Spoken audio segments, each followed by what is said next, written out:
d'accord sur l'heure exacte. Parfait. Est-ce que vous voyez mon écran du coup? Oui, tout va bien. Ok.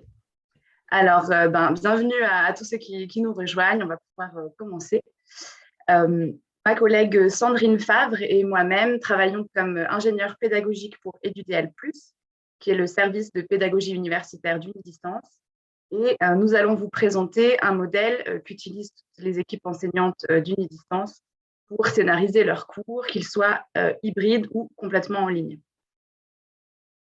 Nous allons commencer par une petite introduction plutôt théorique, en expliquant tout d'abord ce qu'est un scénario pédagogique, puis à quoi et à qui il peut servir et les différents moyens de scénariser. Ensuite, nous présenterons un article de recherche qui propose des recommandations pour créer ou pour analyser un nouveau modèle de scénarisation. Ensuite, nous vous présenterons notre modèle et puis le contexte dans lequel nous l'utilisons et nous commenterons ce modèle à la lumière des recommandations que nous aurons présentées. Et nous terminerons en présentant les limites de ce modèle et les perspectives d'amélioration envisageables. Donc, je laisse la parole à Sandrine pour la première partie plutôt théorique. Et alors, nous allons commencer avec 2 définitions du scénario pédagogique. Tout d'abord, celle de Landau, qui définit un scénario pédagogique comme le déroulement d'une activité d'apprentissage, la définition des objectifs, la planification et la description des tâches des apprenants, ainsi que les modalités d'évaluation. Basque va dans le même sens en expliquant que le scénario d'une formation décrit tout ce que l'apprenant et le formateur feront au cours d'une activité de formation. Elle ajoute les notions de matériel utilisé, des modalités de chaque activité, donc individuelle ou collaborative, obligatoire ou non, et de la possibilité de choisir entre plusieurs activités. Donc voilà rapidement ce qu'est un scénario pédagogique et ce qu'il peut contenir. Comment peut-on représenter ces différents éléments? Donc, comment créer un scénario? Il y a plusieurs possibilités. Vous pouvez écrire un texte ou bien faire un tableau. Basque expliquait que c'est souvent le tableau qui est choisi puisqu'il permet de synthétiser facilement les informations. On peut également scénariser à la main en notant ses idées sur un papier. On peut créer un schéma ou encore réaliser une carte conceptuelle, ce qui s'avère notamment utile dans la scénarisation d'activités à choix, de parcours d'apprentissage assez libres pour montrer ces différents chemins d'apprentissage possibles. Dans ces différentes manières de scénariser, il est possible de recourir à un langage visuel. Comme l'explique Notenot, l'intérêt d'un langage visuel est d'offrir des notations pour faciliter la production, la compréhension d'un modèle conceptuel, chaque représentation visuelle de ce modèle étant basée sur l'une ou l'autre des notations offertes par le langage. Quand on parle de scénarisation pédagogique, il est important de définir aussi ce qu'on appelle le niveau de granularité. La granularisation d'un dispositif de formation, c'est le fait de découper, de diviser le contenu d'un programme en plusieurs grains, donc en plusieurs parties. Et c'est ce qu'on appelle niveau de granularité. C'est en fait à quelle échelle se fait ce découpage. En d'autres termes, imaginons que l'on zoome sur cette formation, on pourra zoomer sur des éléments de plus en plus petits, de plus en plus précis de la formation. Pernin et Lejeune définissent donc 3 niveaux de granularité. Le niveau macro, donc à l'échelle d'un cours ou d'un module complet, le niveau intermédiaire à l'échelle d'une séquence d'activités et le niveau micro à l'échelle d'une activité. Dans nos lectures, on a pu remarquer que certains proposent même des scénarios à un niveau encore supérieur, à l'échelle d'une formation complète, donc de tout un diplôme par exemple. Nous nous intéressons ici au niveau macro, donc au scénario pédagogique d'un cours ou d'un module complet, par exemple sur tout un semestre. Nous souhaitons souligner que dans la littérature, nous avons pu lire beaucoup d'articles à l'échelle d'une formation complète, comme on vient de le dire. L'autre majorité des articles présentent des scénarios ou des conseils pour scénariser des activités ou des séquences d'activités, donc à un niveau intermédiaire ou micro. Il nous a été plus difficile de trouver des modèles à un niveau macro. Après ces quelques définitions, nous allons expliquer pourquoi scénariser, à quoi ça sert, mais aussi à qui cela peut servir. nous avons reparti les avantages du scénario pour 3 groupes de personnes: l'institution, donc l'université ou l'école, les enseignants et enfin les étudiants. Le fait de scénariser tous les modules, comme c'est le cas par exemple à unidistance, permet à l'institution de prendre connaissance rapidement et simplement du contenu des différents modules. Ceci permet de garantir une cohérence dans le cursus, de pouvoir communiquer plus facilement par la suite à propos de cette formation, avec des documents clairs et précis. Pour l'enseignant, le fait de scénariser a aussi 3 avantages. Peter Lepalec et Ventreuil soulignent que le fait de recourir à un scénario pédagogique permet de réintroduire la réflexion pédagogique dans les planifications des activités d'enseignement et d'apprentissage. Ils expliquent notamment que dans l'enseignement à distance, il y a eu une période où enseigner consistait à rendre accessibles des ressources d'apprentissage. Aujourd'hui, le scénario permet de remplacer l'apprentissage au centre du processus et de réfléchir à comment contextualiser ces ressources et à comment accompagner l'apprenant. Donc, le scénario permet ce processus de réflexion pédagogique en amenant l'enseignant à se poser des questions et à faire des choix et prendre des décisions. Deuxièmement, comme l'explique Quentin Despauvert et Desgaches, il est assez courant d'analyser une formation a posteriori, mais on oublie parfois la phase d'anticipation, alors qu'il est utile et complémentaire d'avoir aussi recours à cette anticipation. Et le fait de créer un scénario pédagogique permet de prendre du recul sur la formation que l'on va proposer et sur les décisions qui sont prises pour anticiper les conséquences de ces choix. Enfin, le scénario permet de garantir la cohérence du module. Comme le dit Villot-Leclerc, il permet de mettre en relation de façon cohérente les acteurs, les activités, les ressources, les outils, et ainsi de suite. Par son côté visuel synthétique, il aide à planifier le déroulement, à s'assurer de la faisabilité du scénario, à l'enchaînement des activités, à leur temporalité, et ainsi de suite. Enfin, le scénario pourra également servir aux étudiants. En effet, ça leur permettra de pouvoir visualiser le module, les thèmes abordés, la modalité d'évaluation, les dates des rencontres synchrones par exemple. Et cela peut aider l'étudiant dans les choix de ses cours, en lui donnant par exemple un premier aperçu du contenu du cours obligatoire. Ensuite, durant le module, le scénario peut le guider. Il peut voir quand va arriver le nouveau thème, quelle activité va suivre, si elle est évaluée. En bref, il obtient des informations sur le module en cours. Et dans la même idée, cela peut lui permettre de s'organiser en notant les dates importantes des regroupements, s'ils sont présents ou en ligne, ou encore être informé de la date des examens. Je vais maintenant vous présenter une liste de recommandations que proposent Bauer et Vlachopoulos. Ils ont comparé de manière critique différents modèles de conception de l'apprentissage et ont élaboré une liste de recommandations pour créer un nouveau modèle de scénarisation pédagogique. Donc, tout d'abord, il faut préciser la nature du cadre. Le modèle est-il procédural ou conceptuel? Propose-t-il une procédure précise ou des concepts à intégrer? Il est recommandé de préciser si le modèle est suffisamment flexible et s'il prescrit une ou plusieurs orientations pédagogiques. Il conseille ensuite d'intégrer le contexte dans le modèle et de fournir des conseils pour la conception, notamment par le biais de questions clés. Ils encouragent ensuite à clarifier le niveau de granularité utilisé dans le scénario. Ils proposent de donner des exemples concrets pour faciliter l'application. Ils insistent sur l'importance de prendre en compte de manière explicite les interactions entre les enseignants et les étudiants. Ils recommandent de fournir des conseils pour la sélection et l'approbation des outils technologiques. Et enfin, ils proposent de réaliser une évaluation du modèle créé pour déterminer l'efficacité de l'utilisation du module. Je passe maintenant la parole à Alice qui vous montrera le modèle. Voilà, alors on aura l'occasion de revenir sur ces recommandations. Merci Sandrine pour cet éclairage plus théorique. Donc, je vais effectivement maintenant entrer dans le vif du sujet en vous présentant le modèle de scénario qu'on utilise à unidistance. Et pour cela, je vais commencer par vous présenter le contexte et le processus que nous suivons pour créer un nouveau module d'enseignement à unidistance, donc quand on a une nouvelle équipe enseignante. Le processus se déroule en 3 étapes.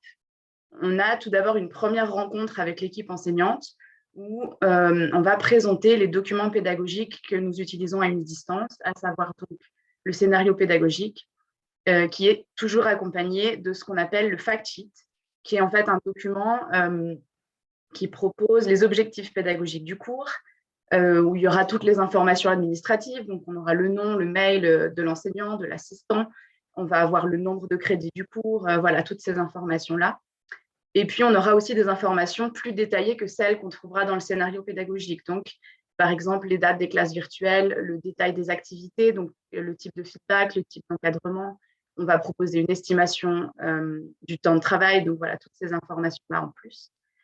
Et puis, selon où en est la réflexion de l'enseignant, durant cette première rencontre, on pourra déjà éventuellement créer un premier squelette du scénario pédagogique. Ensuite, on a une deuxième étape où on va proposer cette fois-ci une formation plus technique d'environ 1 heure sur les outils nécessaires et les possibilités existantes pour enseigner. Ça va être la possibilité pour l'enseignant voilà, d'avoir quelques pistes de réflexion, un peu le champ des possibles par rapport aux outils existants. Et puis, la troisième étape, là où nous allons rencontrer une dernière fois l'équipe enseignante pour créer le scénario pédagogique, donc toujours en collaboration avec un conseiller pédagogique, où on va ajouter progressivement de nouvelles informations, donc remplir, détailler ce scénario, ajouter voilà, des précisions pour avoir un scénario complet. C'est une étape qui peut aussi se faire ou se poursuivre par échange de mails avec voilà, des itérations entre le conseiller pédagogique, l'assistant et l'enseignant. Voilà les 3 étapes de création d'un nouveau module, ou en tout cas de création des documents pédagogiques. Je vais maintenant vous présenter le modèle. Donc, pour information, c'est un modèle qu'on utilise depuis plusieurs années et qui a beaucoup évolué au fil du temps, au fur et à mesure des expériences des collaborateurs d'Unidistance, mais aussi des retours des enseignants. On a eu de nombreuses itérations et peut-être qu'il va encore changer. Donc voilà, beaucoup de changements dans ce modèle au fur et à mesure des années. Concrètement, on utilise un fichier Excel, un simple fichier Excel, parce que c'est un logiciel qui a certes des défauts, mais que tout le monde connaît, maîtrise au moins un peu et auquel tout le monde a accès. Pour certaines de nos équipes, ça demande une petite prise en main. Et puis, pour les moins à l'aise, le conseiller pédagogique est toujours présent si c'est trop compliqué, si c'est un outil trop compliqué pour eux. Par ailleurs, nous avons un premier onglet dans ce fichier Excel qui donne quelques conseils techniques d'utilisation d'Excel, voilà, si besoin, pour vraiment présenter les techniques dont on a besoin dans Excel. Voilà, dans ce scénario, nous avons tout d'abord ici un axe chronologique, donc que l'on peut diviser en périodes. C'est souvent ça qu'on choisit avec nos équipes. On peut aussi le diviser en mois ou en semaines, et on peut même envisager de combiner plusieurs temporalités en ajoutant par exemple une ligne avec les semaines sous les périodes. Ensuite, nous avons ici une légende qui a 2 fonctionnalités. Elle permet tout d'abord d'avoir ce langage visuel commun dont parlait Nodeno. Donc voilà, ces icônes et ces représentations qui soient claires pour tout le monde. Et puis, elle permettra à l'enseignant de copier-coller les différents éléments. Je pourrais vous le montrer tout à l'heure dans le scénario. Donc, c'est ces 2 fonctionnalités de la légende. Ensuite, nous avons une ligne ici où on pourra indiquer les thèmes qui seront abordés durant le semestre et les placer selon la temporalité sur cet axe chronologique. Nous conseillons d'utiliser une couleur par thème, comme ça les activités, les interactions, les évaluations liées à un thème en particulier auront tous la même couleur. On a cette flèche ici qui nous permet de représenter, par exemple, dans un module où toutes les ressources seraient disponibles dès le début, ça permet de représenter une chronologie conseillée. Donc, c'est-à-dire que la flèche prendra toute la ligne ici, et puis on aura une petite flèche de couleur qui nous indiquera, par exemple, que le thème 3 est conseillé en période 5, par exemple. Voilà pour les thèmes. Ensuite, nous avons une ligne avec les ressources ici. On va pouvoir indiquer les ressources soit de tout le module, donc un peu comme c'est le cas ici, un peu les éléments qui seront utilisés durant tout le module, mais on a aussi la possibilité de placer une ressource de manière plus précise dans une période avec une couleur liée à un thème ou liée à une activité. Ensuite, une ligne ici qui présente les activités et productions de l'étudiant. Et grâce à cette légende, comme je vous l'ai dit, on a la possibilité de distinguer par exemple une activité d'apprentissage ou bien une évaluation formative donc avec les hachures et une évaluation sommative. Alors, je vois qu'il reste 5 minutes, je vais essayer d'aller un peu plus vite. On va pouvoir rajouter aussi une forme sociale, donc en indiquant si l'activité s'est faite de manière individuelle ou en groupe, rajouter la modalité du feedback. Voilà. Et ensuite, une ligne avec les interactions où on va pouvoir ajouter un forum, un regroupement qui va pouvoir ici aussi, avec à l'aide de ces logos, être un regroupement en présence, en ligne ou bien de manière bimodale. Donc voilà, ces possibilités-là d'ajouter des détails sur le scénario. Je passe brièvement.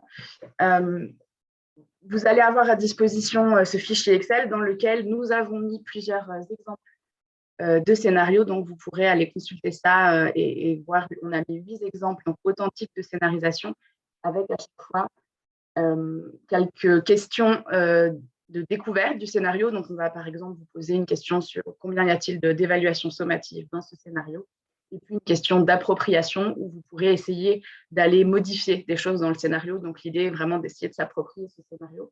Donc, ça, on vous laissera le faire tranquillement chez vous.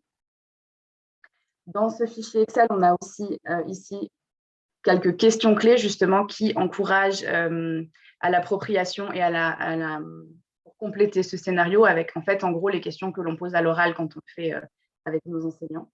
Donc il y a tout ce qu'il faut dans ce premier onglet du fichier. Je reprends rapidement les recommandations de Bauer et Vlachopoulos. Et donc, au lieu de s'en servir pour créer un nouveau modèle, on l'a pris pour analyser le modèle que nous avions déjà créé. Et en vert, nous avons mis les recommandations où on estime qu'on a répondu voilà, correctement à ces conseils. En jaune, c'est là où nous avons répondu aux conseils, mais nous pensons pouvoir aller plus loin. Et en orange, là où on se dit que là, on a peut-être quelque chose à faire, donc des perspectives d'amélioration. Pour aller rapidement, voilà la nature du cadre. On pense que notre modèle est à la fois procédural et conceptuel, puisqu'il permet, on peut le remplir voilà, en suivant une procédure à la lettre, mais il y a aussi quelques concepts, par exemple ces petits logos de modalité sociale qui pourraient être pris dans d'autres modèles si quelqu'un le souhaite. La flexibilité du scénario, on pense que Excel, c'est un outil assez flexible qui permettra toujours de s'adapter si ce modèle doit être utilisé dans une autre institution ou pour un autre type de cursus. On a toujours réussi à adapter ce scénario à tous les profs qu'on a rencontrés. Par rapport au contexte, le conseil de mettre des questions clés, c'est un conseil que nous avions suivi. Donc là, on a bon. Au niveau de la granularité du scénario, voilà, on a indiqué, on est au niveau macro. Sandrine pourra faire un petit commentaire supplémentaire après. Nous proposons des exemples et même des exercices pour s'approprier ce modèle. Nous présentons les interactions entre les enseignants et les étudiants. Et pour les 2 dernières, je laisse la parole à Sandrine qui nous présente rapidement les limites et les perspectives possibles du modèle. Mais alors, si nous reprenons les définitions et les éléments théoriques, une des reproches qui pourrait nous être faite, c'est qu'on n'a pas présenté les objectifs pédagogiques dans le scénario. Ils sont présentés dans un document appelé Fact Sheet que nous mettons à disposition séparément. Et puis, nous pourrions imaginer un moyen pour ajouter ces objectifs à notre scénario. Ensuite, comme cela a été proposé par Quentin Despauvert et Degache, ainsi que par Basque, nous pourrions imaginer de proposer un scénario d'encadrement pour préciser le rôle des différents formateurs, de pouvoir ajouter des précisions dans ce sens. Nous pourrions aussi imaginer de réfléchir à un moyen de transposer ce scénario à un niveau de granularité plus fin, au niveau de l'activité, par exemple. Une des recommandations de Bauer et Vlachopoulos pourrait nous inciter à ajouter des conseils ou des remarques sur les outils techniques utilisés ou les outils qui pourraient être utilisés pour les activités et les regroupements.